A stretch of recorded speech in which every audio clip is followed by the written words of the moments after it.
great players don't have to tell people they're great. Yeah, that's true. You let fans do that. You let people debate it on talk radio and podcasts. You know, players don't have to do that. You know, that we all know you're great. You don't have to tell us. And then like the generation, they talk so much shit about the game today, and it make you go back and watch the game back then, and it makes you not even want to appreciate it no more like I did when I was a kid. Like it was like, and it's just basketball. At the end of the day, it's just basketball. Yeah, I'm 10, 12 years in. I got 4 MVPs and 4 championships. Like, but do I still want to do this shit? You know what I'm saying? Cause you know how hard it is. Some people say, I want to go play baseball. Right? Yeah. And then I want to come back. Or some people say, I'm going to go 22 straight. Magic Johnson drew a hard line in the sand, and this time, there was no room for misunderstanding. When he spoke, it wasn't filtered, softened, or dressed up for headlines. It was direct, sharp, and impossible to ignore. And almost immediately, LeBron James and Kevin Durant found themselves standing on the opposite side of that line. Magic's frustration with load management had clearly been building for a long time, but when he finally let it out, it came like a storm. He didn't tiptoe around the issue or hide behind vague criticism. Instead, he went straight at the modern superstar culture, a culture where players sometimes sit out games for rest while still earning enormous salaries. To Magic, it wasn't just a strategy problem. It was about responsibility. About respect. About understanding who really keeps the league alive. Fans reacted instantly. Some agreed, saying someone needed to call out what they felt was becoming a growing problem in the NBA. Others pushed back, arguing that today's game is faster, more physical, and far more demanding on the body than it used to be. But regardless of which side people chose, one thing became clear: when Magic Johnson talks about the integrity of basketball, people listen. What made the moment even more explosive was the timing. Just days earlier, LeBron and Durant had wrapped up a podcast conversation that many listeners interpreted as a subtle dismissal of Michael Jordan's legacy. They didn't mention him directly, but the tone suggested that the older generation's struggles and sacrifices weren't as relevant to today's conversation about greatness. For longtime fans, that implication hit hard. Players say they need a rest. I don't know. You hate it. I hate it. I dislike it. It's about your team, where you stand. Yeah. You're losing games when you sit out. Yes. And so I dislike it. I hope they get rid of it. Magic isn't just defending his era anymore. He sounds like a man determined to protect the foundation of the sport itself. The roots of his strong stance trace back to February 2023, during Michael Jordan's 60th birthday celebration. Surrounded by legends, memories, and decades of basketball history, Magic pulled Jordan aside for what would become a deeply intense private conversation. For nearly 30 minutes, the two icons talked about the direction of the league, the evolution of player habits, and most importantly, load management. What started as casual reflection quickly grew serious. Both men understood that basketball had changed. Training methods, travel conditions, and medical support were all vastly improved. But the question that lingered between them was simple: had something essential been lost along the way? To Magic, the issue went beyond strategy or health. It touched the relationship between players and fans. The people who fill arenas, buy jerseys, and plan entire nights around watching their favorite stars expect to see those stars on the court. When they don't, disappointment follows, and over time, that disappointment can erode trust. Magic later hinted that the conversation reinforced something he had always believed: the league was built on consistency. Night after night, the greatest players showed up, even when conditions were far from ideal.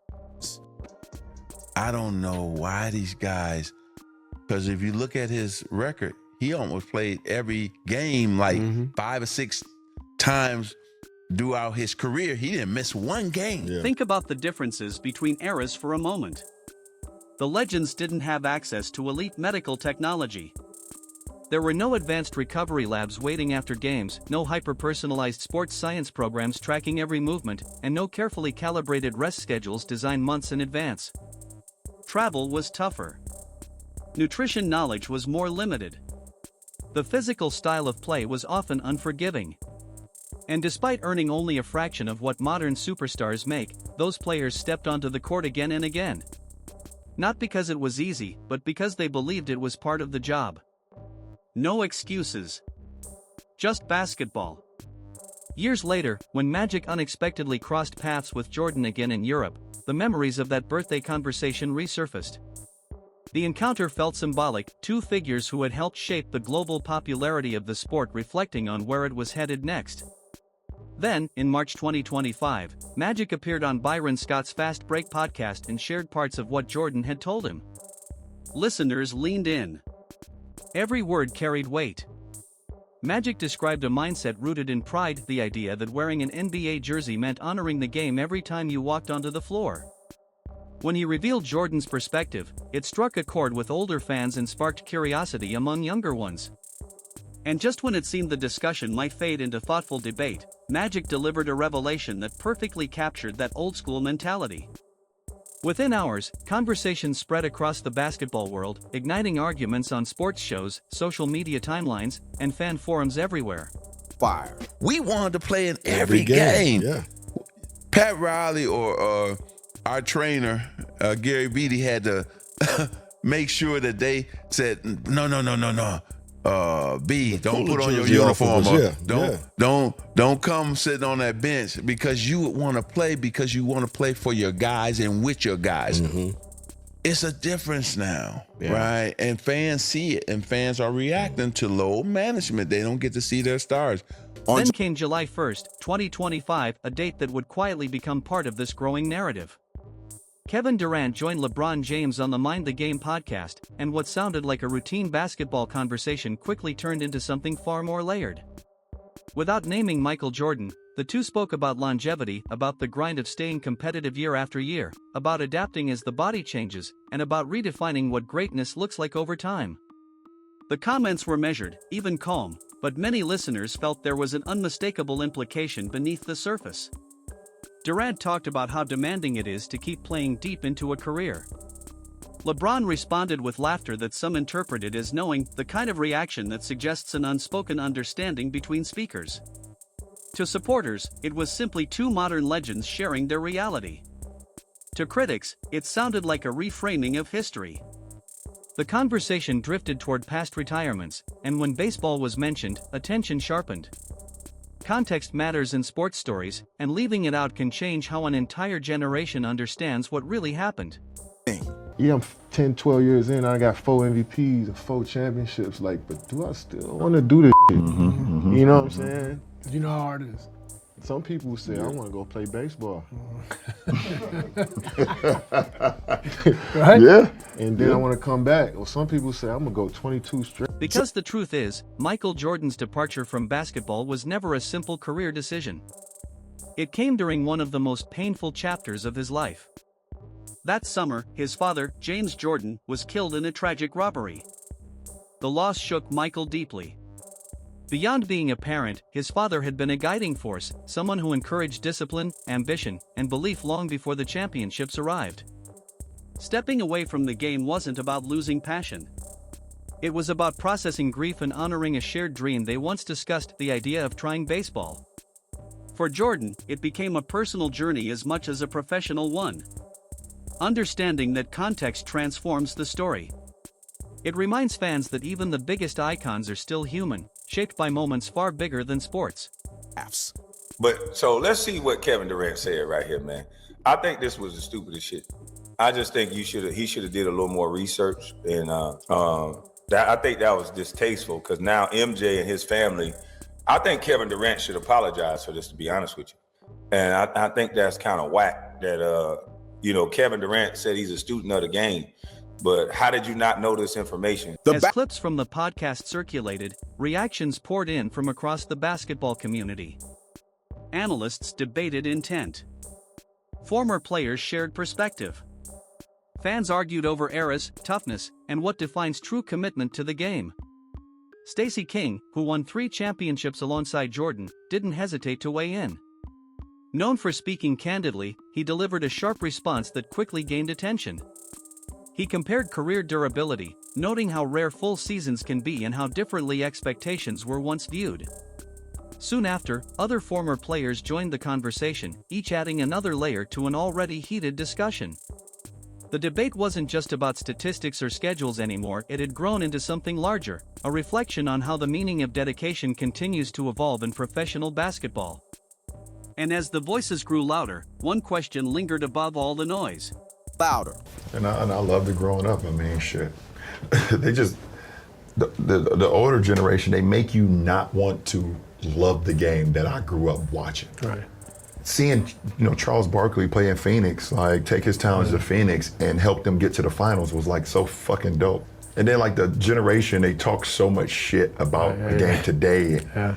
And it make you go back and watch the game back then. And it makes you not even want to appreciate it no more like I did when I was a kid. Like it was like. Michael Jordan's retirement didn't come after failure. It didn't follow an early playoff exit or a disappointing finals loss. It came immediately after winning his third straight championship, a moment when he stood firmly at the very top of the basketball world. Walking away at that peak is something very few legends have ever experienced. Magic Johnson never left the game on a title streak. Larry Bird didn't either. Isiah Thomas never completed a three-peat. Jordan reached a level most players spend their entire careers chasing, and he did it while carrying the emotional weight of losing his father. That context makes his decision far more complex than a simple career move. Over the years, some fans have felt that Kevin Durant and LeBron James haven't just questioned Jordan, they've challenged the broader legacy of the generation that helped shape modern basketball. In January 2021, Durant responded to criticism on social media by suggesting that former players should enjoy retirement rather than critique today's stars. Years later, during a May 2025 podcast discussion, LeBron expressed a similar sentiment, reinforcing the idea that the modern era should be judged on its own terms. 90s film, 80s stuff, and they play physical, but I just think they got away with a lot of flagrant fouls, and I think that's why they call their era more physical than ours. It shouldn't be needed, first and foremost. I never wanted to miss a game because it was an opportunity to prove. The fans are there that watch me play. I want to impress that guy way up on top who probably worked his ass off to get a ticket. Physically, if I can't do it, then I can't do it.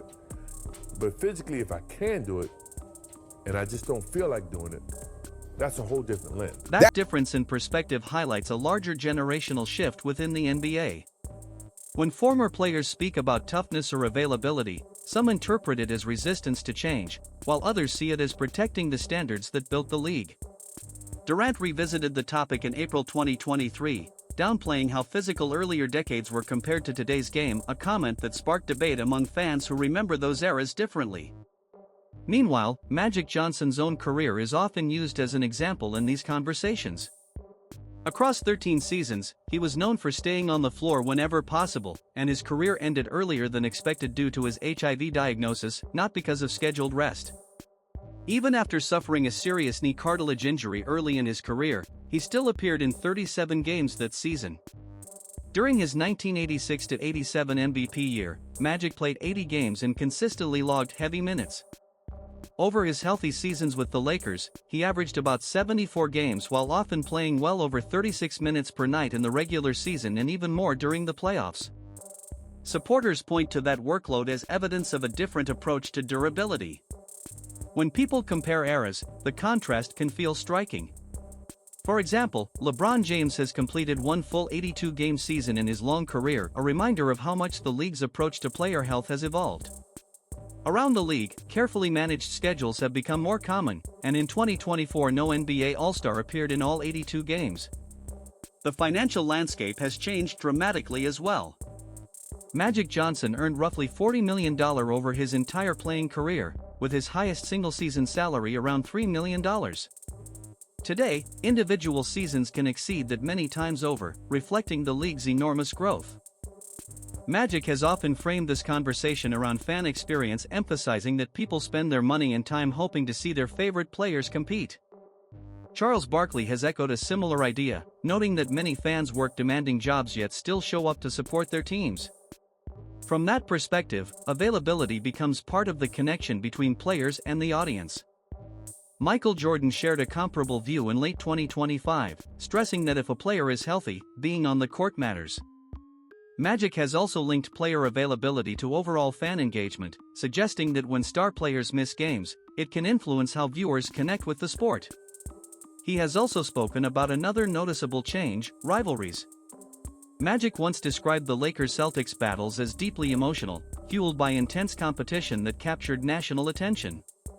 That tension made every matchup feel meaningful and helped create unforgettable moments for fans.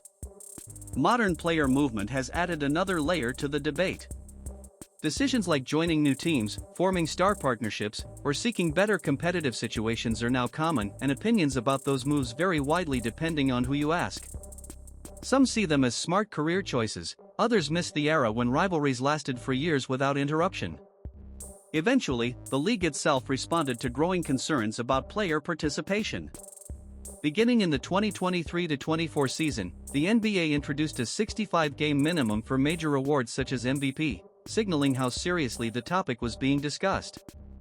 To many observers, it showed that the balance between health, performance, and fan expectations had become one of the defining challenges of the modern game.